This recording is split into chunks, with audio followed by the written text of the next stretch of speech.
Football. Some say it's just a game, just people kicking a ball, yet it's so much more. Whether it be in front of thousands or a kickabout on the sand, it's amazing what football can do to you. Disbelief and despair, heartbreak beyond repair, but elation and passion overrule. Some become heroes on the way, or the villain of the piece. It's elegance, beauty, passion, hair-raising, and it's more than just a game, but sometimes it's spoiled. Antics off the pitch can be a son of a... Okay, forget that. Let's just hope the players do the talking out there when the whistle blows.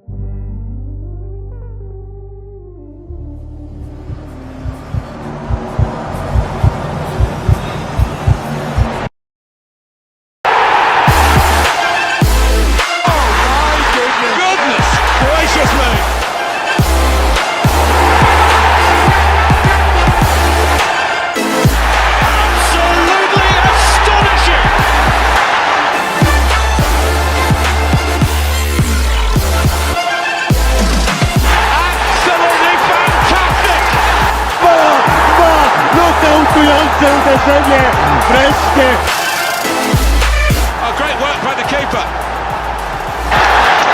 Oh, sorry, I'm applauding. That's genius.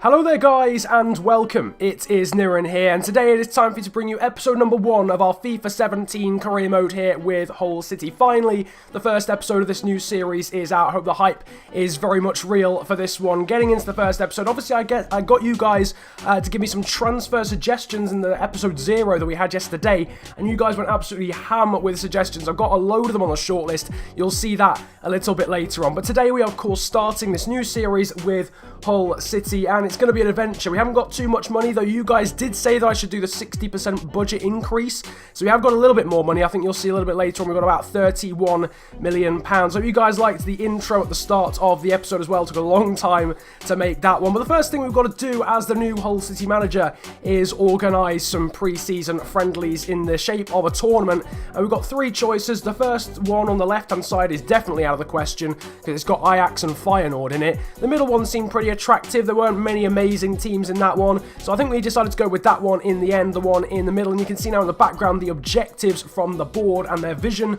and expectations of me as a manager, and the main thing that they're really wanting is financial stability, unsurprisingly, given the budget here at Hull is so bad. And I think it was brand exposure as well was the other one, so I guess that's understandable. We haven't got too much in terms of domestic success when it comes to objectives.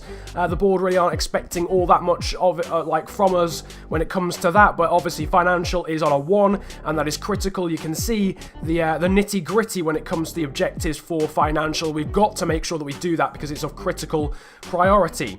Funds wise, we've got £34 million though at the moment, so that's okay for now. I think the expectations of the board to have £17 million left at the end of the season is perhaps a little bit optimistic, but we'll see about that. In the background though, you can see the squad, and the immediate thing that you're going to notice is the squad is very, very thin. That's why I did the transfer targets video, is because there's so many players that we need to bring in, both first team and in terms of depth as well. The only position we've got a lot of depth in really is in terms of goalkeepers at the moment. Apart from that, it's pretty lacking. There's not a massive amount of quality beyond the starting 11.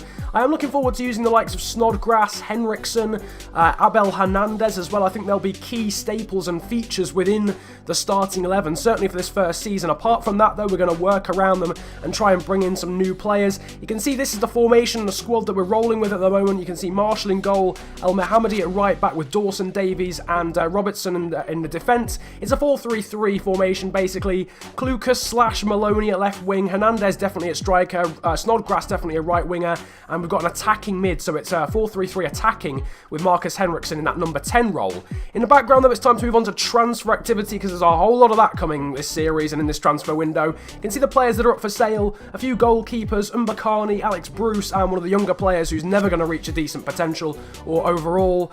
We could probably scrape in about £12 million if we sold all of those players. Hopefully there's no one there that you guys really want me to keep. If that is the case, if there's any players that you particularly want me to keep when it comes to you Hull City fans out there, then make sure to drop that in the comments section. I'll make sure not to sell them like I did with Leicester career, because originally I was going to sell Andy King in that series, but everyone was like, no, you can't sell him, so I decided not to. Same applies for this series as well. When it comes to selling players, we've already covered that. Now we're moving on to buying players. You might see some of the names, some familiar names names in terms of people that were in the comments section last episode. There's a few players that I wanted to put on the shortlist, but there's also a heck of a lot of you guys' suggestions as well. Jean-Michel Seri there of OGC Nice, that was a very much suggested one. Robbie Brady was suggested a lot. Leon Bailey was suggested a lot. Emil Forsberg there you can see as well. There were a lot of players that were suggested quite a lot. Just skipping through all the players because there's a lot of players because obviously we need to strengthen in a lot of different positions. Rashid Ghezal was another one too. And one thing you'll have noticed is there's very much a split between players that could come in and instantly affect the first team and also players that we'd back up. Certainly backup players. There were a lot of backup central midfielders on there.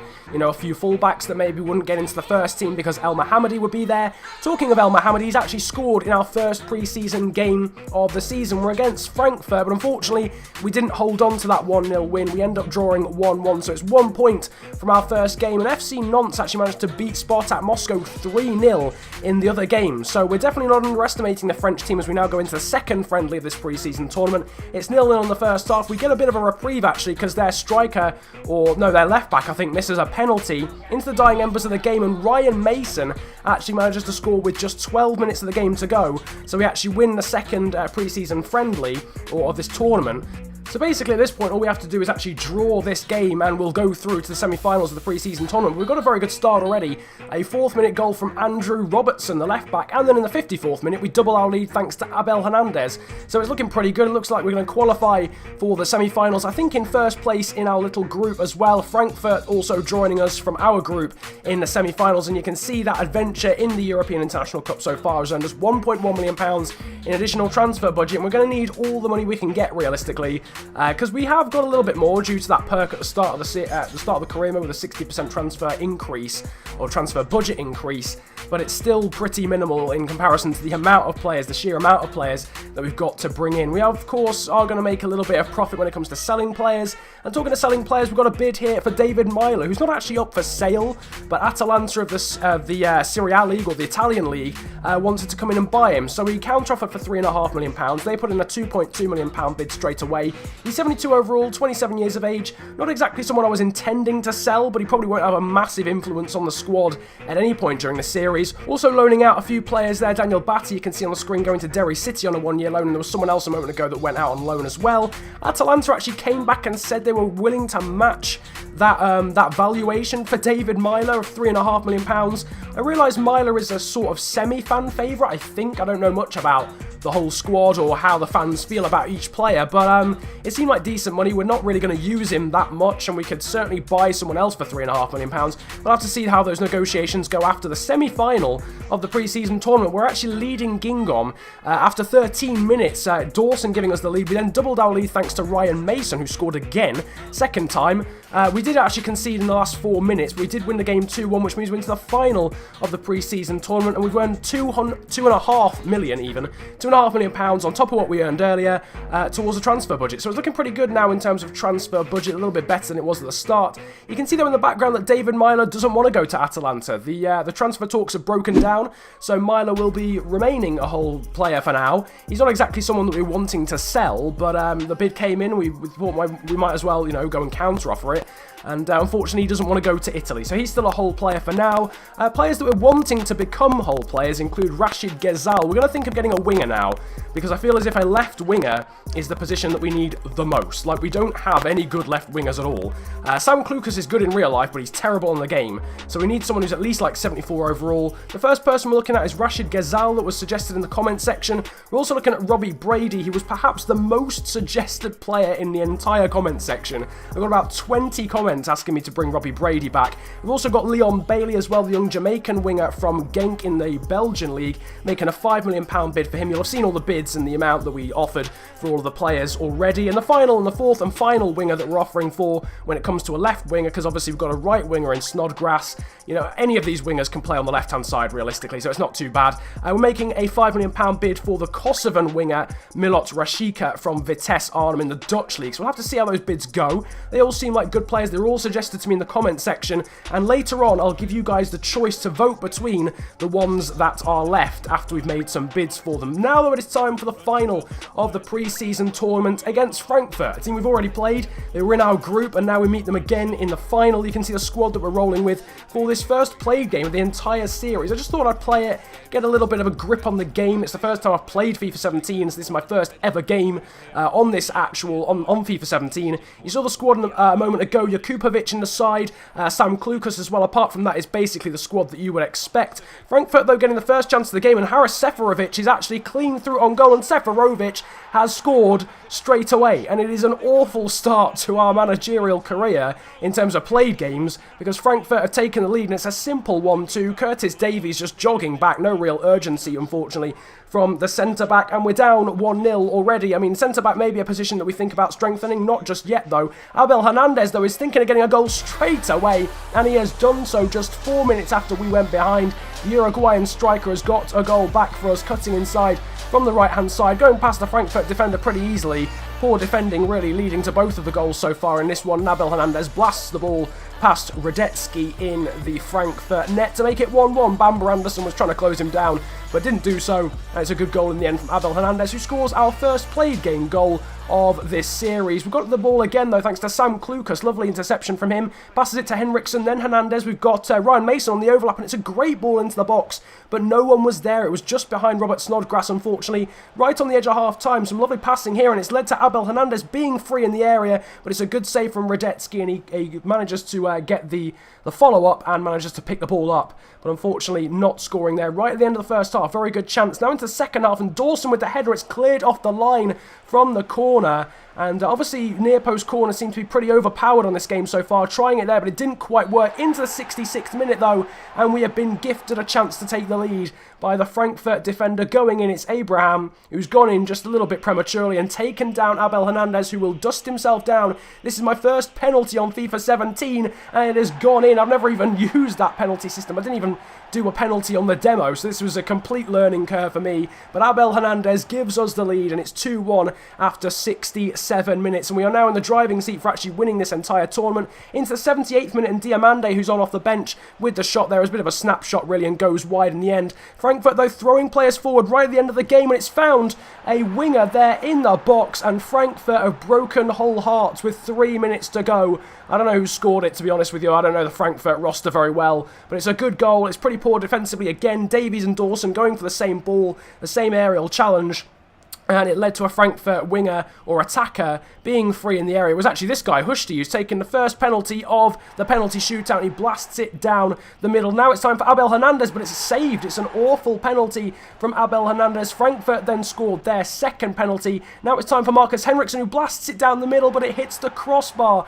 and it's an awful start to this penalty shootout. It's now 3-0. Again, as I mentioned, we haven't taken really any penalties on this game before. Tom Huddleston converts our first of the penalty shootout. Now it's 3-1. Now it's Seferovic who goes up. He steps up, but it's saved by Jakupovic with the feet. And we've now got a chance. Diamande with a lovely penalty for our fourth penalty of the shootout. Now there is Bastian Ochipko, who has a chance to win it for Frankfurt, and he does. It's a beautiful penalty into the top right, and those misses from Hernandez and Henriksen really costing us and really hurting us. But you know, it was a learning experience at the end of the day, and that's really is what a friendly, you know, pre-season friendly tournament is all about, because I've never taken penalties before then. Now I know the general gist, I'm a little bit better at them. Realistically, I think we deserved to win that game in real time. We had we had many more chances even than Frankfurt in that game, but unfortunately we didn't. It went to the penalty shootout, and the lottery that is a penalty shootout served us up a loss, regrettably. Back to transfer activity though now. We've earned a lot of money from that pre-season friendly tournament, so we can't be too disheartened that we lost in the penalty shootout in the final. However, you can see in the background that we've got word back about our bids for some wingers. Norwich and Vitesse Arnhem accepted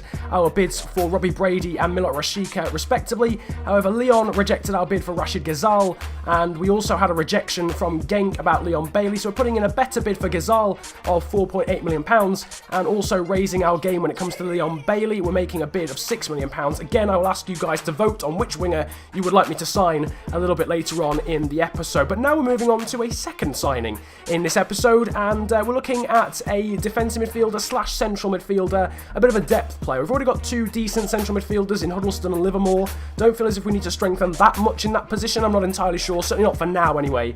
We definitely need a backup, and we're looking at Ndidi, who is a Nigerian from Genk. He was another suggestion in the comments section, and also Marko Grujic of Liverpool, who was also suggested a heck of a lot, making £3 million bids for both of them after the evaluations for both players was £4.6 million.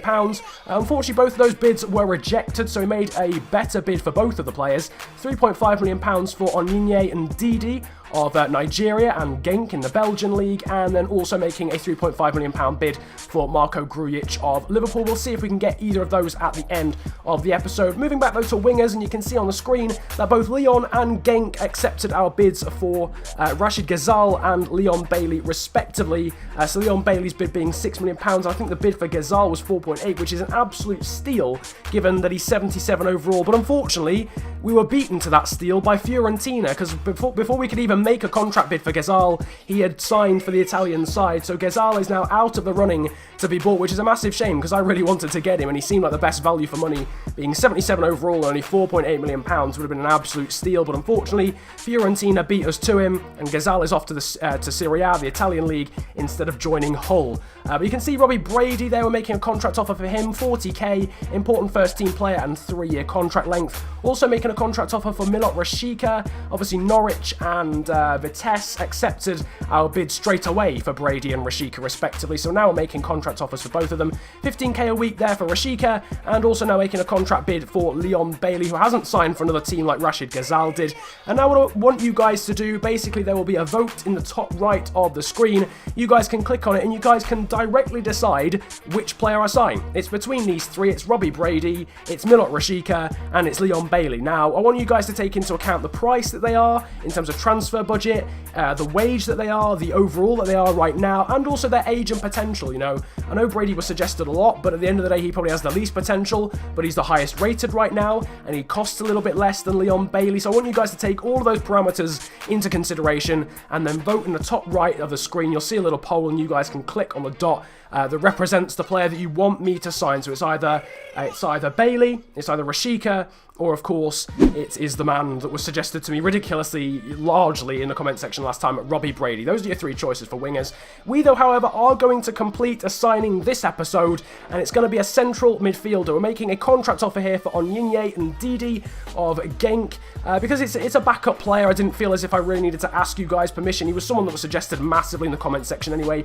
We did in the end decide to go with Ndidi. We didn't go for Marko Grujic because he was on the loan list. If you guys want me to sign Grujic as well, we can sign him on loan, but Ndidi wasn't available for loan. So we're going to go ahead and sign Onyinye and Ndidi for £3.5 million. That'll be our first transfer of the entire series. Good backup, looks like a very solid player, and only 8k in wages. So Ndidi, welcome to Hull, welcome to the Tigers. He is a Hull City player now. You can see his rating in the background and his attributes as well. Looks like a very solid player. Maybe going to train him a bit more on his defensive stuff as well. But looks like a bit of a powerhouse, does Ndidi, and looks like he'll be very, very good. He's going to have high potential as well, because of course he's only 19 years of age. But that is about it from me. That is the end of the first episode of Hull City Career Mode. Once again, you guys can vote for the winger that I sign in this career mode in the top right of the screen a moment ago. You can see it in the poll. And you guys can directly decide which winger I buy. I hope you guys have enjoyed this first episode. Let me know if you did in the comment section. Let me know if you're hyped for the rest of the series. But basically, yeah, like if you're new to... Oh, hang on. Subscribe if you're new to the channel. That'd be helpful. Like the video if you did enjoy, and comment about enjoying the video if you enjoyed it that much. Don't forget to keep leaving me suggestions for players to buy as well in future episodes, because we're going to have to buy a lot of players in future. But it's been a pleasure answering you guys today. Have a great day. Enjoy yourselves, and goodbye.